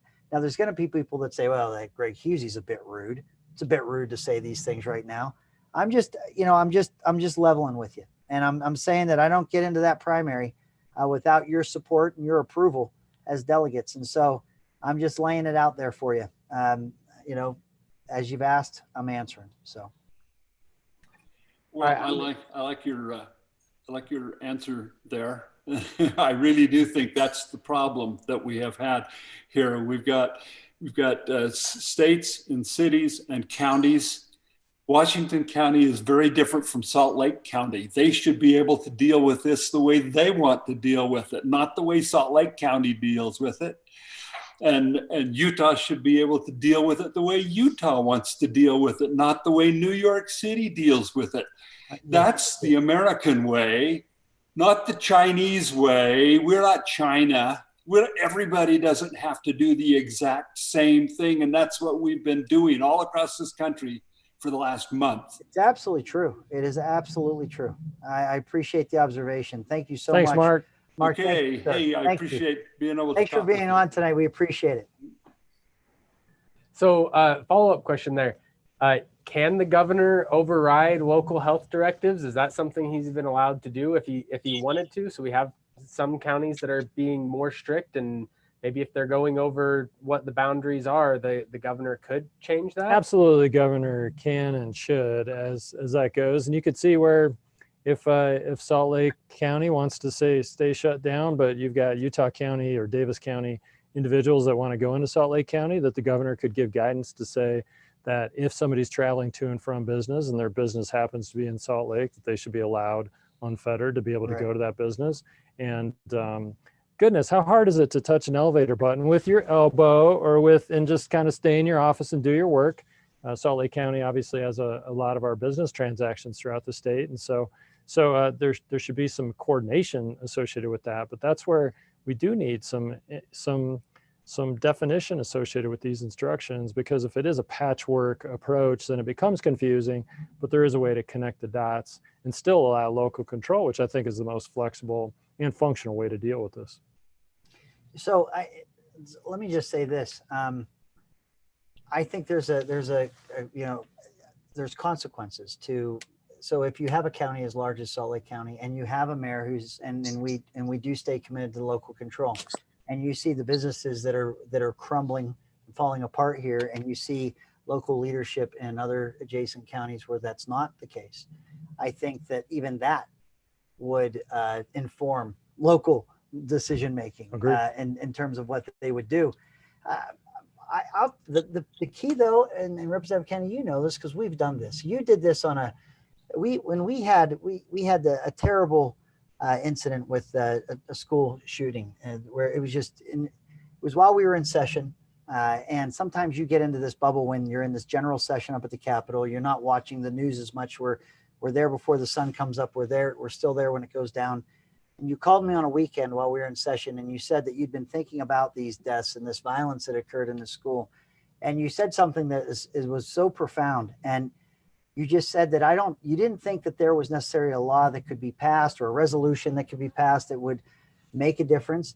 But you fundamentally believed that if we convened the stakeholders, the people that cared about the safety of children in our public schools from all across the spectrum, that it wasn't going to take a law, we needed to get people to start talking to one another. So what I would say is to that example, and you did it, and we held that meeting, and I'm telling you that went to school, the design of schools, how we would make sure that the students, and it was, some people try to paint it as a gun control. Of course, the media went there. It's the first place the media goes. They want to take, it's always gun control. Remember the question at the press conference? Well, why just schools? Why not take everybody's gun? Do you remember this? I do. And you're like, this is not a gun control meeting we're having here. We're talking about student safety. Yeah, right. So, but I think that in terms of this issue, we have to rein in these state of emergency orders and these health department orders. I mean, severely now, knowing how broad and dangerous they can be to our constitutional freedoms. But at the same time, let's not pretend, or let's not be a state where the only way anyone's going to act is it's going to be in a silo as per the statute. We're going to talk to one another. We should. We're gonna collaborate. We're gonna do what you, Senator, just wishful thinking. Sorry, I got ahead of myself. What you did, Dr. Kennedy, when you convened that group, and they were cut from different political cloths. They really were. Yes. And you said, you know what, kids are of the order. Kids safety. That's what's important. We're leaving all the other, all the turf behind. That's what we're gonna do. And you let out on that. And I'm going to tell you, that's what a lot of the common ground you find in public policy is that you have to do it that way. And so I think that you have to have a governor that absolutely sets those parameters, but then they are working with those respective counties and leaders. Listening and working collaboratively with them, which is exactly the kind of leader that you were, potentiating the people instead of squelching their opinions. Hey, I just got to think, there was no gun control in this at all.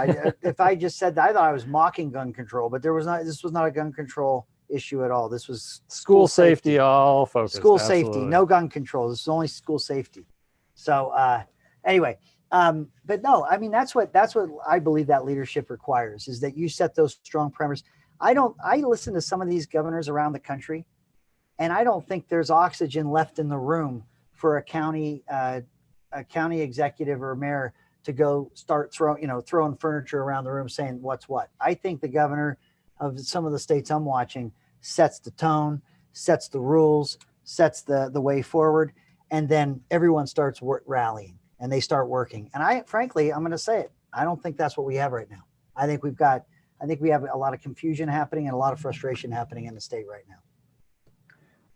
Okay, so we're going to go to a final question here. I'm sorry, we've had so many good questions tonight. We're not able to get to all of them, but we'll be doing more of these leading up to the state convention. We're going to ramp it up. I'm going to apologize in advance for bugging all of you and texting you and calling you. We just appreciate your service as delegates and you putting up with us through all of that. So we're going to go final question to Spencer Haymond. Now, I don't know if Spencer Haymond and Mark Haymond are related, or it's just a coincidence that their questions are back to back, but we're going to bring Spencer Haymond on here. Spencer, are you there? Yes, I am here. And it is actually true.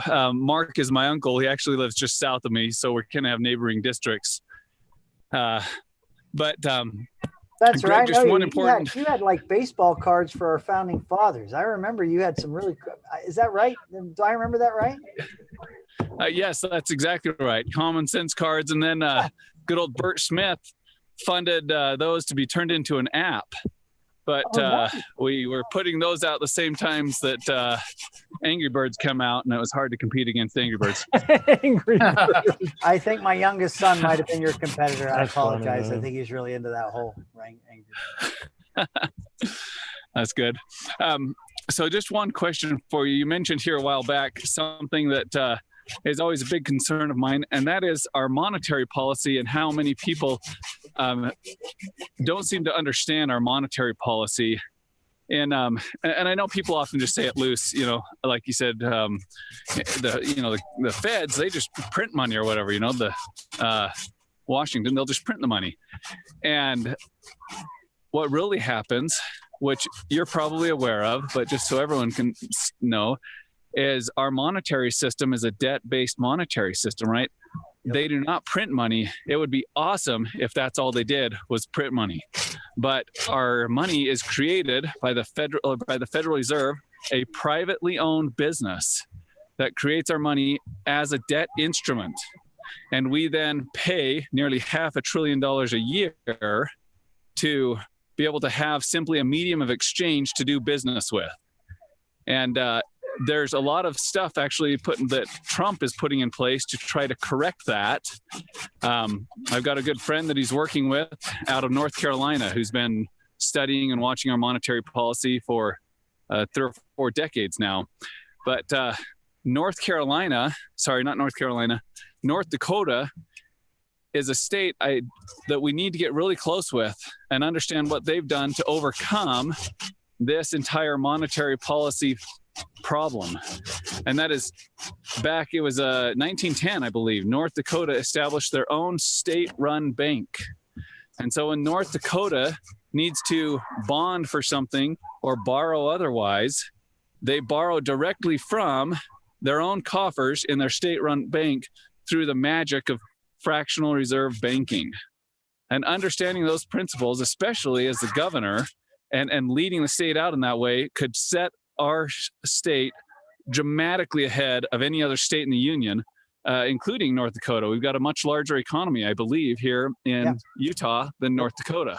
Yep. And if I don't know how much the state right now is paying in our bonds and different monies that we owe, but imagine if that money was the interest was pouring back into our Utah state coffers.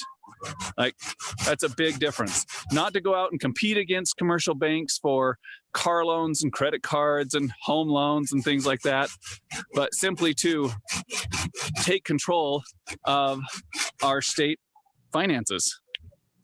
That's the direction I would. Yeah, it's a great, I've heard that concept once before. I think it's absolutely fascinating. And right now we're one of, I think, only 11 states left. It might be less that have what they call the AAA bond rating.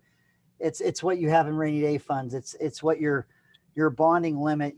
We as a state never even get to 80% of what we could as a state bond. Some states bond right up to the tilt, and we stay underneath. And so we have that AAA bond rating. The United States as a country has lost its AAA bond rating. But that shows our prudence. So what you're talking about there, instead of us having to pay, and we do pay a very, very, with that AAA bond rating, we do pay a very low amount in interest. Sometimes it's less than 3%. It's like a 2% or something like that.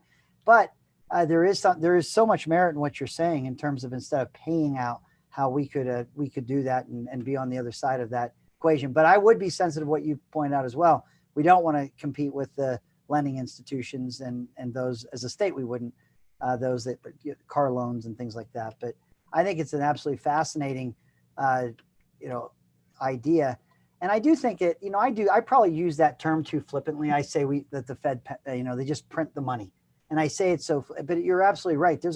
Every time they raise that debt ceiling, every time there's a consequence to that. There is a debt encumbrance that occurs there that is, anyone will tell you, is not sustainable.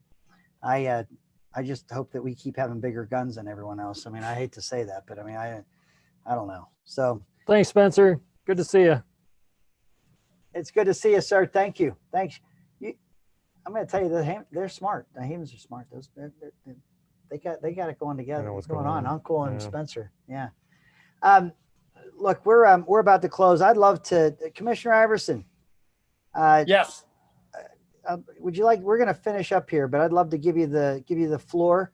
We got to start doing these in St. George. I know we're all supposed to stay very, quarantined and everything. Sign me up. I love St. George. With Commissioner Victor Iverson in St. George. I mean, we want to come visit you. I feel bad that you're so far away, but I want to come visit you. But anyway, floor is yours, sir. We're going to finish up here.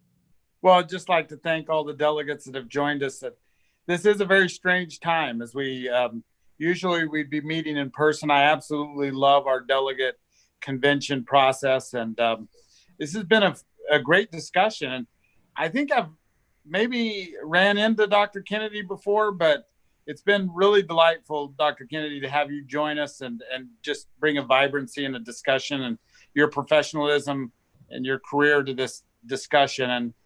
And we absolutely have to keep in mind our civil liberties and where we're going as a state and as a country. And you know, there needs to be a lot more discussion into that. We've kind of, I think everybody has wanted to be a good citizen. Everybody has wanted to make sure that they're not spreading any sickness to other people, but we can't sustain this. It's not who we are as a people. So anyway, I'd just like to thank you for being there. And Greg, it's good to see you. I'll be back up there next week. Yeah, can't wait to see you, brother. It'll be good. I have to say one last thing. You know, my little backdrop or whatever, that's a real photo that I took just a few days ago down here. So you know what? You don't have to spike the ball. You know, you don't have to spike a football on us. We don't need to know that. I just want to know that was, you know, CGI generated from a, you know, there is no sky that could be that blue. That I wanted that just to be fiction all the way. Yeah. I don't want that to be real. So thank you, Victor. See you soon, my friend. I'm telling you what, everybody in Southern Utah knows Commissioner Iverson. He's kind of a big deal. Okay. I've seen him in the crowds. He walks and people kind of get out of his way. It's kind of that kind of environment. But up in the Wasatch Front, people haven't gotten to know him very well. But as he's now been on the ticket and he's gotten the Hughes experience of having the Tribune come after him. What I love is that the liberals thought they were writing a mean story about him, and it showed that he was a great rock group conservative leader, sticks up not for his afraid people. to tell the truth. It was a great story. I loved it. But we'll see you soon. Mike, I want to thank you for being with us. I want to thank you for your support. I mean, I know that a lot of there's a lot of good people in this race, and I know that as they've asked for your expertise on this COVID-19, with your combination of having been a public servant, your legal mind, but you're a physician and you're a doctor, and with all of that, you've been gracious enough to help all candidates in terms of good information, so that the dialogue that occurs, good information can drive good decisions. And then, in addition to that, in doing that, I appreciate your support, your personal support. It means a lot to me, and I'm not kidding.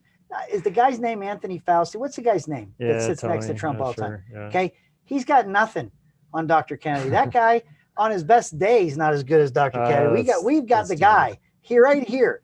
So anyway, we're gonna you being on our team, you being here, it just makes what we say and what we do and the vision that we're expressing, it gives it the credibility that we need and that we want the delegates and the voters in Utah to know. We're not doing this blindly. We let the good information drive good decisions. Well, I've seen Greg up close and personal in actually the boxing ring, fighting with a very intimidating personality. And so I certainly wouldn't want to take him on a boxing match. I couldn't do that. But when it comes to legislation and watching out for the people, Greg's a fighter. He's always been a fighter. Since day one, he's been a fighter. He had to be a fighter.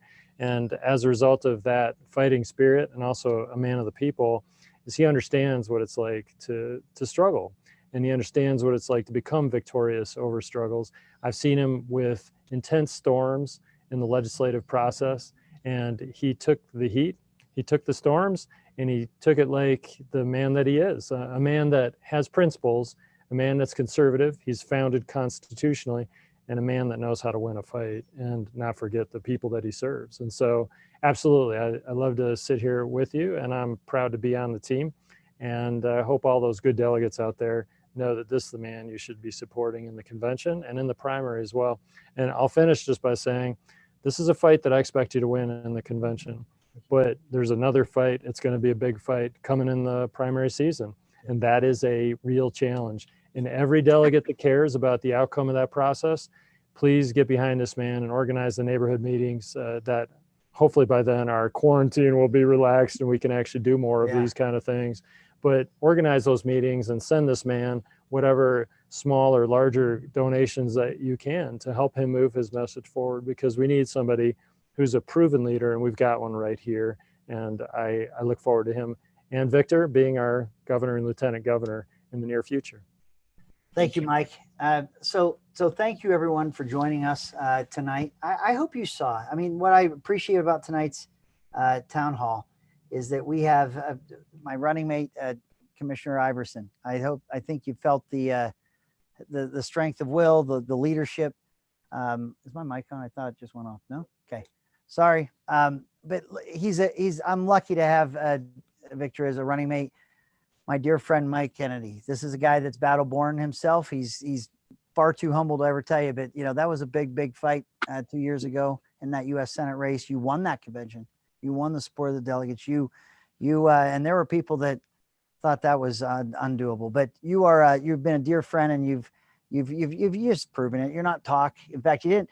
I'd see his commercials and I'd say, is that Mike? I mean, he's brilliant. I mean, this is a side of him we never saw. He just kept his head down and worked all the time. So I love surrounding myself with leaders, people that I hope you feel their strength of will and their leadership, because they are leaders. This is what I can tell you about everyone, this team that you've just heard from tonight. We are in surreal times. We're in difficult times. When I began this campaign, I really did begin this campaign with the message of the sky's the limit for the state of Utah, but the work in front of us is going to be hard. And it's easy to say what you'd like to do, but you have to know whether you can do the hard work. It's gotten harder since then. The job has gotten more daunting. This is what I know. When you ask candidates, and there's a lot of them in this race, you ask them about issues, ask them to be as specific as you've heard here tonight. We haven't been vague in our descriptions. We've been very specific, because what happens in policy is when you get specific, you start to rattle the status quo. There are adults that fight over adult systems all the time. And when you start to make a difference, the attacks come.